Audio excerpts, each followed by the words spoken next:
Welcome students. I'm DR.R.ANURADHA, Assistant Professor, PG and Research Department of History, Shisharda College, Parliament, 7. In this video, we are going to see about the industrialization in the USA.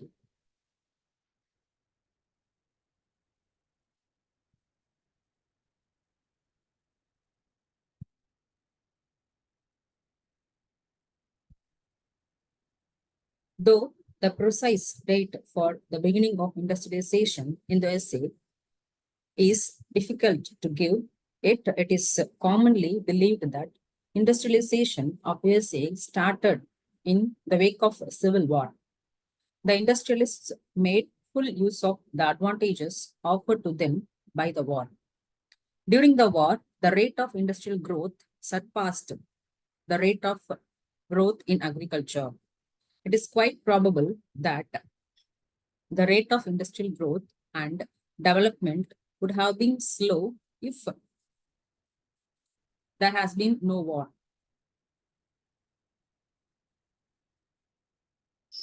Factors responsible for industrialization.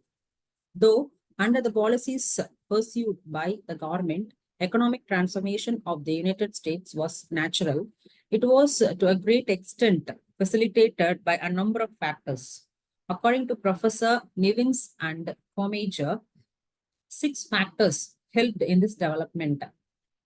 Number 1, America possessed vast and varied new materials than possessed by any other country except Russia.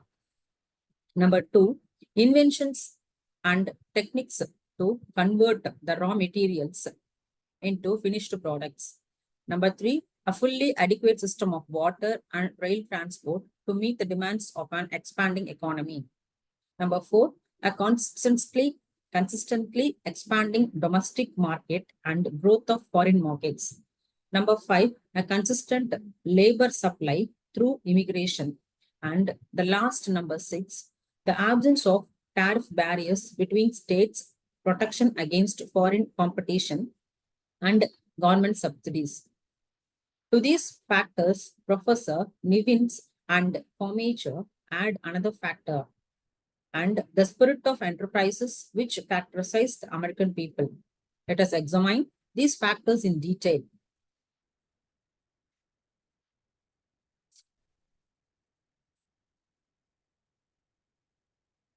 Vast natural resources. Although United States possessed extensive natural resources that were not fully tapped till the Civil War, usually coal, iron, oil, and electricity are the chief ingredients of industrial power.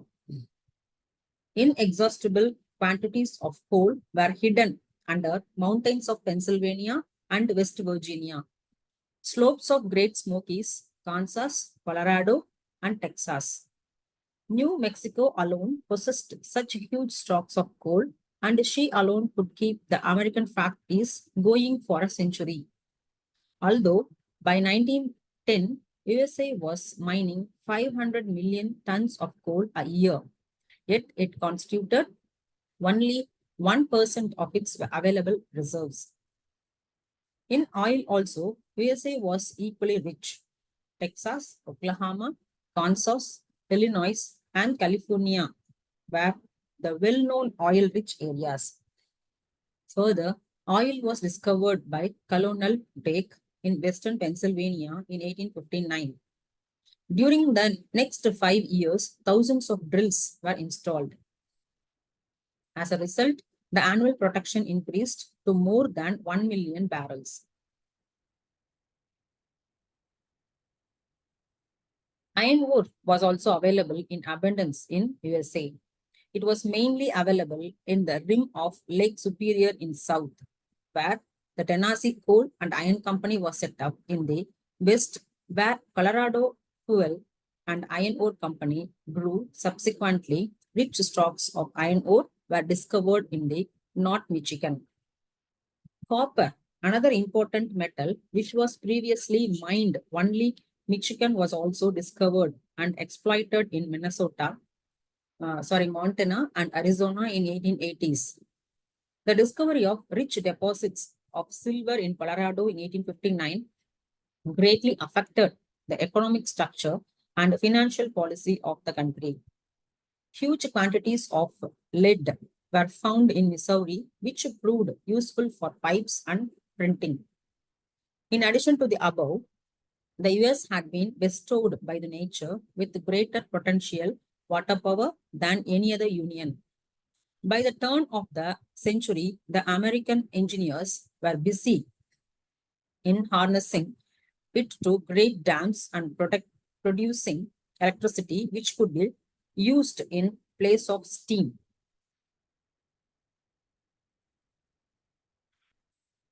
Next, scientific inventions and techniques. The astonishing and endless series of inventions also went a long way in achievement of industrial revolution. Large number of inventions have been made by the Americans. Some of these inventions were made as back as the 18th century. Thus, Eli Whitney invented cotton gin, Robert Fulton steamboat, Elias Howe sewing machine, Charles Goodyear vulcanized rubber, Cyrus McCormick and Obed Hussey invented harvester. However, all these inventions could not be fully used till the development of steel industry and the appreciation of electricity to the industry. The other important inventions which greatly facilitated industrial development were electric telegraphy, telephone. It's invented by Graham Bell in 1876, etc. Good transport system. The transportation system, both water and rail, also kept pace with the demands of an expanding economy. The Mississippi and its tributaries saved almost 1/3 of the continental area. The navigable rivers, shorelines of the Great Lakes, and the extensive coasts offered harbors and bays of the ships of all categories. The railroads, which were expanding rapidly even before the Civil War, extended across the continent and provided a national system of transportation. In 1865, the United States had 35,000 miles of railroads, which doubled by 1873. The railroads contributed to the industrial growth not only by connecting the major centers of minerals, manufacture, and distribution, but also by themselves consuming enormous amounts of fuel, iron, and coal. The invention of gasoline motor car, which was discovered by Henry Ford, and a Pullman sleeping car were other means of transportation. Around about the same time, flying machine was invented, which a little later determined the destinies of the nations. The merchant marine enormously expanded and helped in exported ore, food grains, and other items of foreign lands. Growth of population and foreign markets. The products of the factories were mostly absorbed by the growing cities, which sheltered the workmen and distributors. Thus, the total number of workers, which stood at 13 lakhs in 1860, rose to 53 lakhs in 1900. America also exported huge quantities of wood, iron ores, and other goods of foreign lands, which further helped in the growth of industries. Constant labor supply. The constant supply of labor comparatively at a cheap rate also helped industrialization. Most of the laborers came from farms and the country village, where they were displaced by the introduction of new farm machinery. In addition, a large number of laborers also came as immigrants from Eastern and Southern Europe, Poles, Hungarians, and Italians. Most of the immigrants poured into industrial cities of America. Another feature of the American labor was that the percentage of women and children considerably increased. Absence of tariff barriers between states. Since by this time, United States had achieved political unity over vast area and there were no custom barriers or other impediments to the free now of goods, the industrialization received further incentive. Another allied factor was the absence of hostile neighbor, which enabled the United States to ignore international politics and to concentrate energies on international development and industrialization. Further, the government of United States did its level best to protect the indigenous industries against foreign competition by according them protection as well as giving them direct and indirect subsidies. Support of government. But the most important factor which facilitated industrialization was the attitude of the government. Throughout this period, that is from Civil War to 1900, the business interests controlled both the national and the state legislatures. As a consequence, the system of protective tariffs established during the Civil War was continued even in the post-war period. The congressional grant of subsidies to railroads encouraged even the state and local authorities to grant similar subsidies. As a result of the railroads reaped a good harvest in the shape of land, stock, tax exemption, etc. This attitude of the government towards land grabbing, timber cutting, and cattle grazing on public property led to fuller exploitation of nation's prosperity. The attitude of the courts, particularly during the period 1886 to 1889, was also conducive to development. During this period, the Supreme Court attached a very broad meaning to the phrase due progress. Initially, this phrase was intended merely to prohibit any confiscation of property or other arbitrary violation of individual rights. Now it was extended to prevent any regulation that might prevent a corporation from earning a reasonable profit on its investments. This final decision as to how much profit constituted reasonable profit was to be decided by the courts. All the above factors contributed to make USA a great industrial nation on earth. No country in the world had ever made so much of material progress in such a short time as America made. Next, we are going to see about the factors contributed to the growth of giant industrial and financial enterprises in the United States in the year following the Civil War. In the wake of Civil War, United States became a sort of paradise for the industrialists. With vast capital at hand, with natural resources to be had for asking, with labor ready for fray, with vast domestic market assured, with the foreign competition eliminated through dependably high tariff, with the politicians impatient to cooperate and share the fruits, the American businessman had a vast field at their hand. As a result, in the years that followed the Civil War, the high records of production set up during the war fell one after another. The results were nothing short of revolutionary. Within 25 years of death of Lincoln, America became the first manufacturing nation of the world.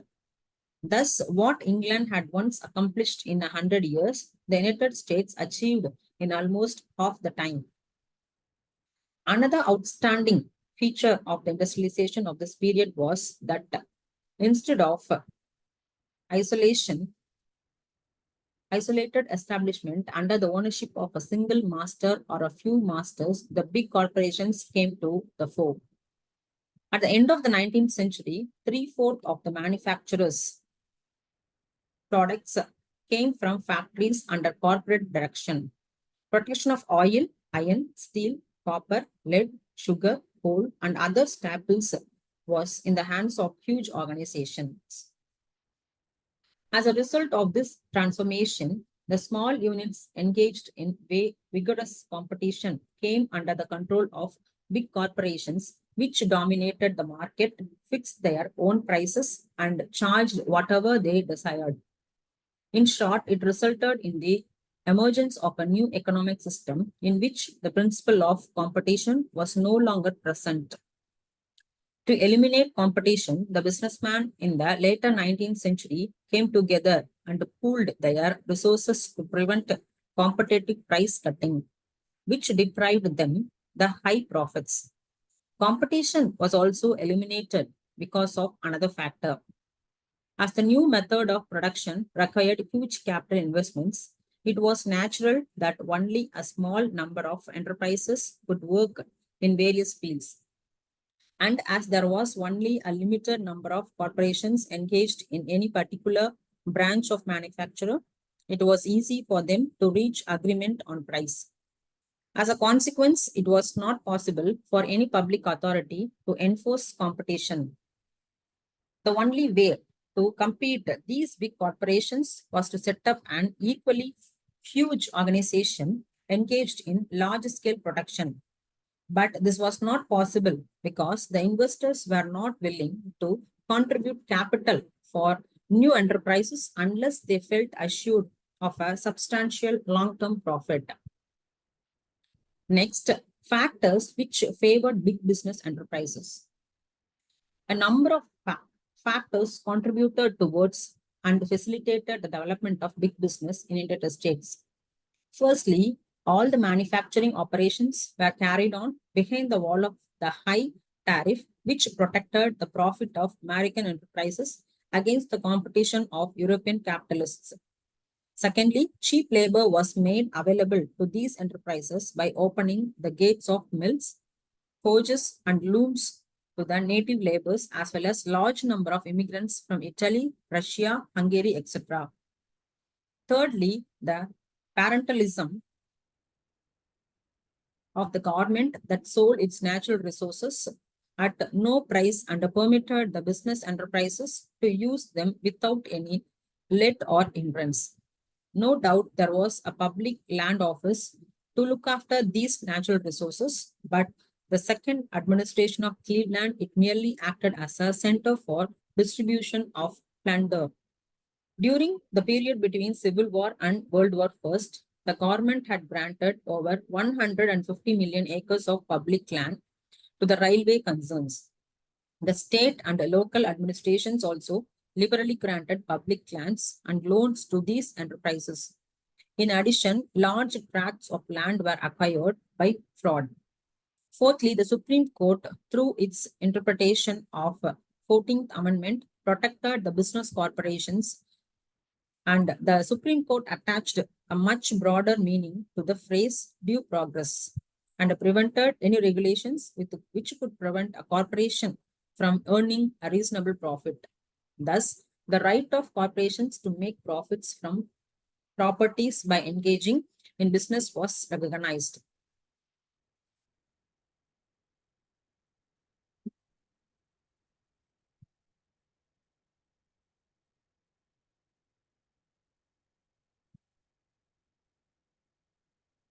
Stages of industrial development. The expansion and development of industry was such a complex progress that it is not possible to give its description in the limited space. However, a brief description of the expansion of certain industries will enable us to have an idea of industrial development. Steel. The production of steel was great significance because changes in all other industries depend on it. As the railroads found their way everywhere, the demand for steel for rail engines, cars, and equipment grew rapidly. The iron ore of Michigan and of the Mississippi Range in Minnesota provided most of the raw material. With their knowledge, and the steel makers turned out wire, tubes, sheets, and structural parts, accomplishing revolutionary changes in the steel industry. The name of Andrew Carnegie stands out. A Scottish by birth, he came to America at the age of 12 years. After a successful career in telegraph and railroad business, he joined the steel industry and created a colossal steel empire which controlled the major American steel making. Oil. Another startling achievement of the period was the production of refining of oil. Initially, the oil was used for the purpose of lighting and a small number of operators looked after their business. However, in 1862, with the entry of Rockefeller, oil industry underwent far-reaching changes. He left the job of drilling to the other people and concentrated on refining. He adopted the most efficient method of production and by forming alliance with the ablest men in industry. He was able to establish a kind of monopoly of brains.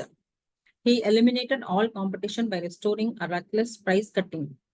In 1870, Rockefeller and his associates formed the Standard Oil Company of Ohio, which acquired a monopoly of refining in Cleveland area.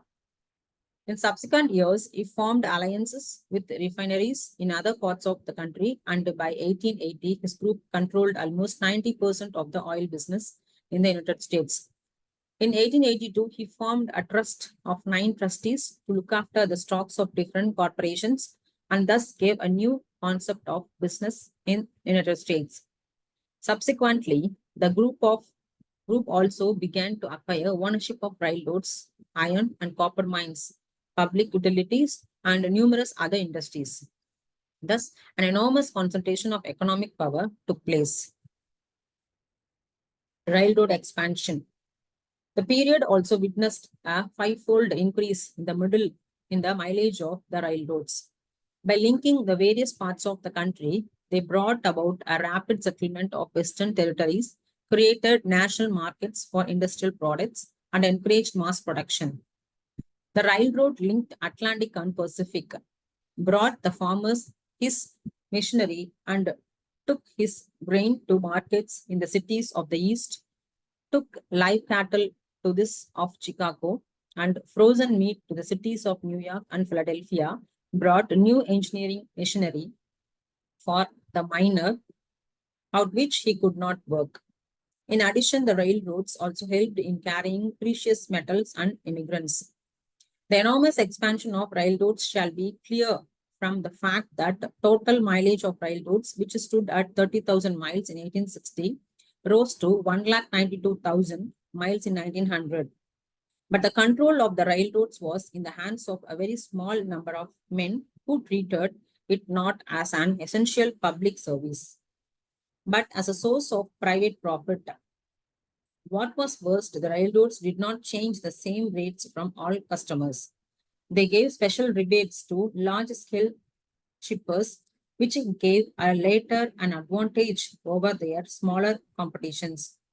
Further, by restoring to pooling agreements, the different railroads avoided competition, divided the business, and raised their rates.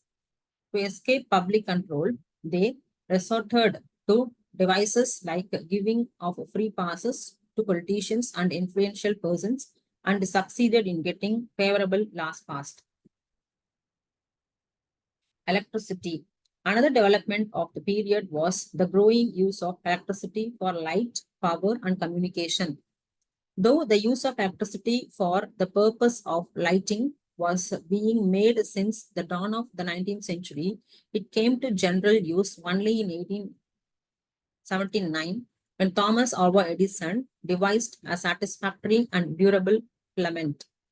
In 1882, the Edison Electric Company opened a power plant in New York City to supply current for electric light.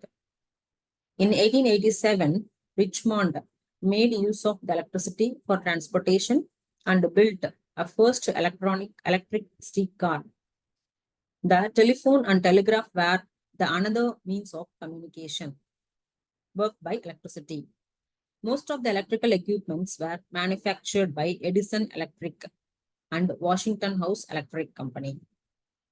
Other industries. Simultaneously, equally revolutionary advantages were made in other industries. A number of machinery implements were devised which greatly transformed the farming methods. With the development of refrigeration and canning, the food habits of the people were modified. Thus, we find that during the period 1860 to 1914, there was a general tendency towards concentration of business in fewer hands due to rise of colossal industries. Entrepreneurs like Rockefeller put an end to all corporations. His success encouraged others to fall in line with his policies, and soon the American company was controlled by a small number of huge corporations, the beef, sugar, and the copper trust, etc. Captains of industry or robber barons. We do not possess any record of the people who took part in the exploitation of the continent, but like the barons of Magna Carta, a few names stand out. This includes the name of J. Cloud, William H. Vanderbilt, Hollis B. Huntington, James J. Hill, and H. Harriman of railway, John D. Rockefeller of oil, Andrew Carnegie of steel, J. Cook and J. Piper Point Morgan of finance, etc. It really goes to the credit of these business barons that they all started without any hereditary advantages and by sheer ability, initiative, energy, and drive made huge fortunes and enabled their lives as multimillionaires. However, most of the business barons did not show any sense of morality in the conduct of their business. To eliminate competition and achieve their goals, they freely indulged in trickery, bribery, and corruption. Most of the wealth which they acquired was at the cost of fraud with the federal or state governments, or was gained by depriving the small stockholders of the competition of their legitimate dues. They also ignored the interest of their workers as well as the customers. They were chiefly guided by selfish motives. In order to earn higher profits, these business barons frequently resorted to the pooling agreement to eliminate competition and shared the profits by dividing the areas. To escape public control, these business barons freely resorted to giving the bribes and gratifications to the politicians to get favorable laws enacted. Some of them showed very scant record of laws of the land.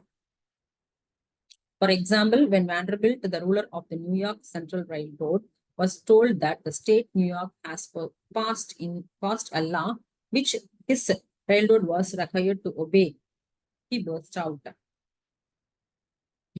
When their authority to fix the prices arbitrary was challenged by the Pacific, they took the support of Charles Darwin's theory of survival of the fittest to justify their actions. They contended that their opponents and critics had proved unfit in the struggle for survival and had no right to criticize and challenge them.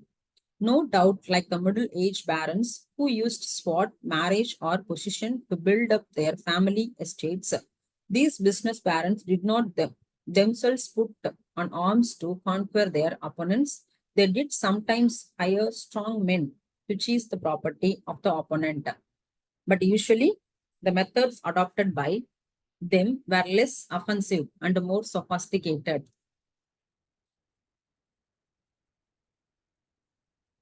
These included stock manipulation, injections, rebates, secret agreements, etc. Though majority of the business barons were motivated by the selfish interest, yet it cannot be denied that businessmen like Carnegie and Rockefeller were genuine builders with a passion for organizing production on scientific lines. Although sometimes they also working for the advancement of civilization and carrying out the will of God. Both Carnegie and Rockefeller, in the later part of their life, used a part of their wealth for humanitarian and educational purposes. Carnegie provided huge funds for founding of libraries, improvement of education, and promotion of world peace. Similarly, Rockefeller devoted last 30 years of his life to noble cause and provide huge sums for promotion of medicine, science, and education. Next, we are going to see about the economic transformation in the United States in the post-Civil War period and its impact on the society. Impact on industrialization. The economic transformation which took place in the United States in the decades following the Civil War had deep impact. Its chief effects were as follows. It led to enormous increase in the wealth of the country and the living standard of the people, including the labor, which greatly improved. More physical comforts were provided to the American labor than enjoyed by its counterpart in any other part of the world. More cities cropped up around the factories where large number of laborers worked. The concentration of large number of workers in these factory areas or cities gave rise to the problem of slums which were unfit for human habitation and were the dens for culprits. The economic transformation also led to sharpening of class divisions.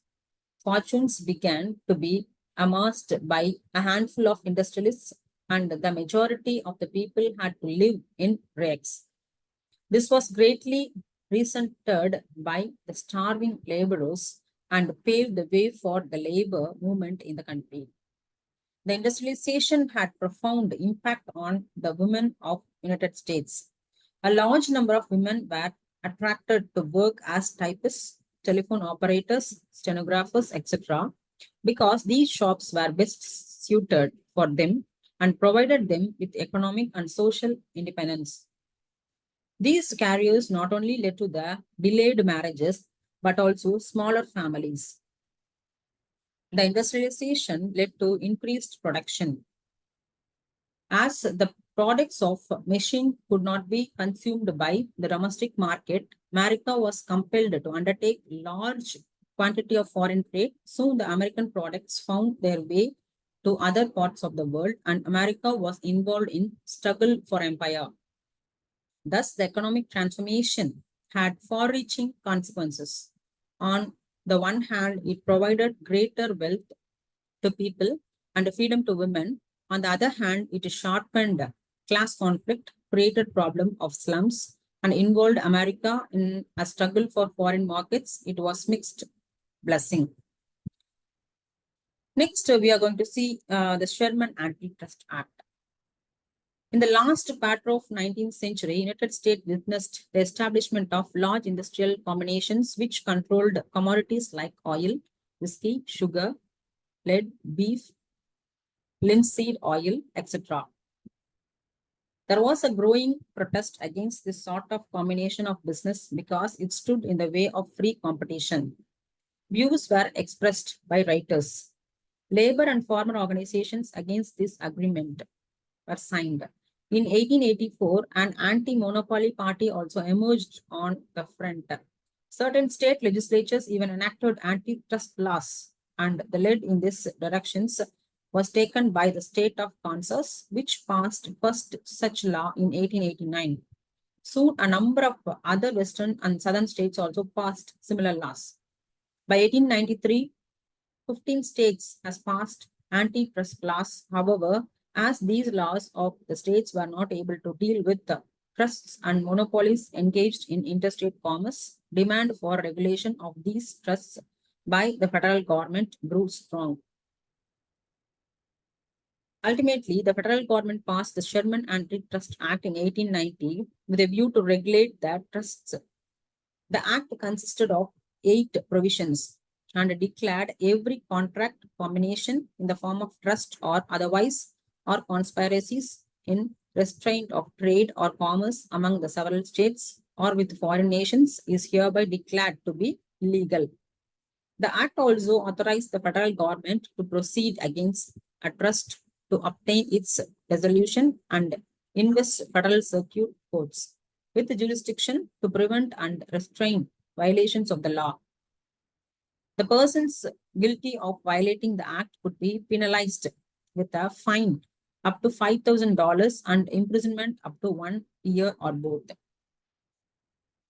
But the act suffered from many ambiguities and could not be effectively enforced during the first few years. For example, the terms like trust, combination, and restraint were not clearly defined in the act. It was also not made clear whether the act was to apply to labor combinations or not. The conservative federal courts further restricted the effectiveness of the act by giving narrow interpretation of trade. However, during the presidency of Roosevelt, efforts were made to enforce the Antitrust Act.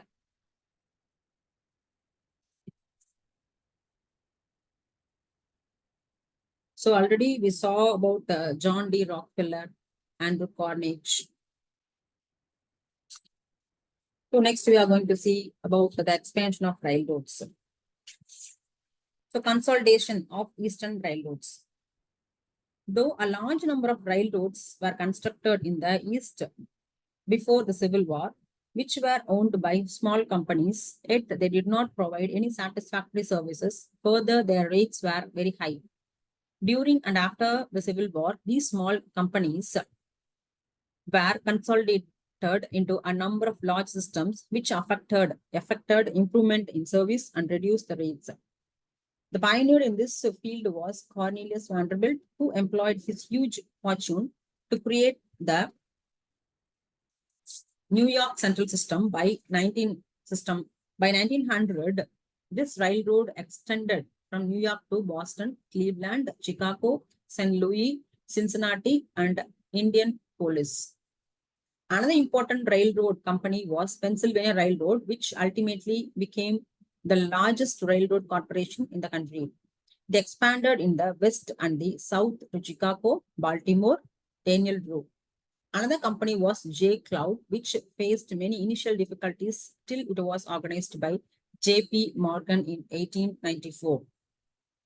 The period was not only marked by the expansion of railroad, it also made travel quicker, safer, cheaper, and comfortable. With the invention of Washington House air brake, the trains could travel safely at high speed. The introduction of first sleeping car in 1864 by George M. Pullman made the travel comfortable. Other improvements affected in the railroads during this period include the introduction of block signaling system, coal burning engines, adoption of standard gauge steel rails and bridges. The Western railroads. In the far west, the private promoters were unwilling to take up the construction of railroads because the regions were thinly populated and it was unprofitable to build railroads. Therefore, the federal government came forward to help the private builders through aid and land grants. In 1862, Congress gave grant to the Union and Central Pacific lines. Soon laws were passed by which similar benefits were extended to other Western railroads. Between 1850 and 1871, Congress gave land to the railroads. Building of transcontinental. The period also witnessed the building of the transcontinental railroads. The central route. Though the construction of transcontinental was contemplated even before the war broke out, but it could not be implemented due to opposition of the South. In 1882, the Congress chartered the Union and Central Pacific roads.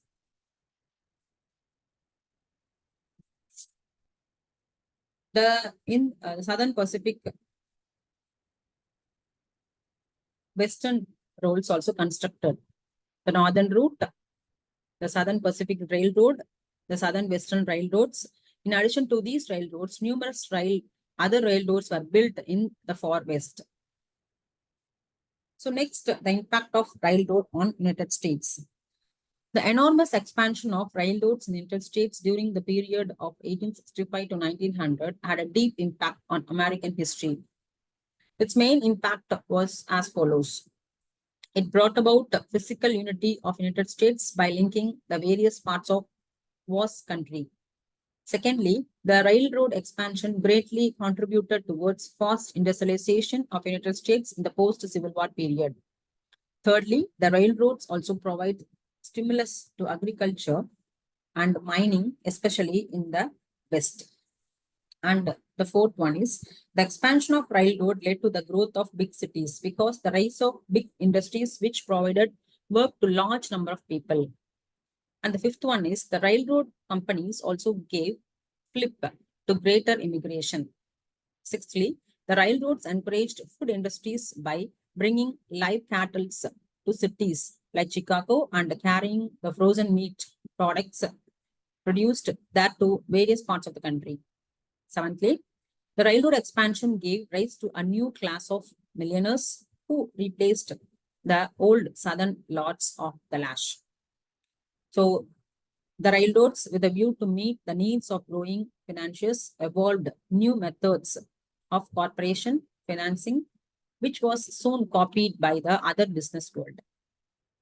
So there were evil effects of the railroad expansion. The railroad owners, with a view to acquire generous loans and grants from the federal, state, or local authorities, resorted to bribery of legislators.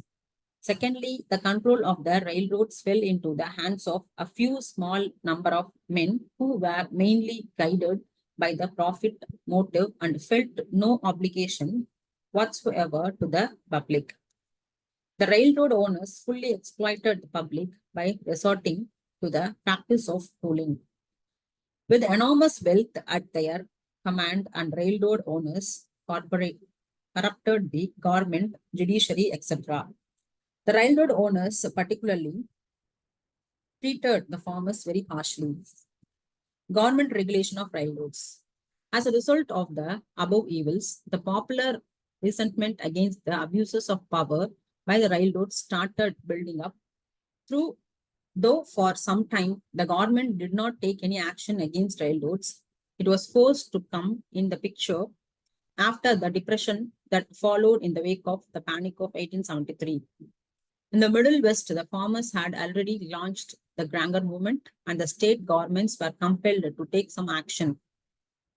The lead in this direction was given by the state legislature of Illinois. It passed laws establishing maximum rates, prohibiting discrimination, and setting up a railway and warehouse commission. Other states like Iowa, Minnesota, and Wisconsin also followed suit. So, as a conclusion, the USA has undergone significant industrial evolution since the 18th century. Industrialization in the USA has been greatly fueled by technological innovations. Industrial development has been primary driver of economic growth, and industrialization led to urbanization as people migrated from rural areas to cities. Industrial activities have had significant environmental consequences, including population, resource depletion, and habit destruction. The USA remains a global leader in industrial innovation. The adoption of automation and robotics is transforming the industrial landscape, improving efficiency, but also raising concerns about job displacement and skill gaps. So, the future of industrial development in the USA will likely be shaped by factors such as technological breakthroughs, geopolitical shifts, sustainability imperatives, and evolving consumer demands. So, embracing innovation, sustainability, and adaptability will be essential for maintaining competitiveness and driving continued growth. Thank you.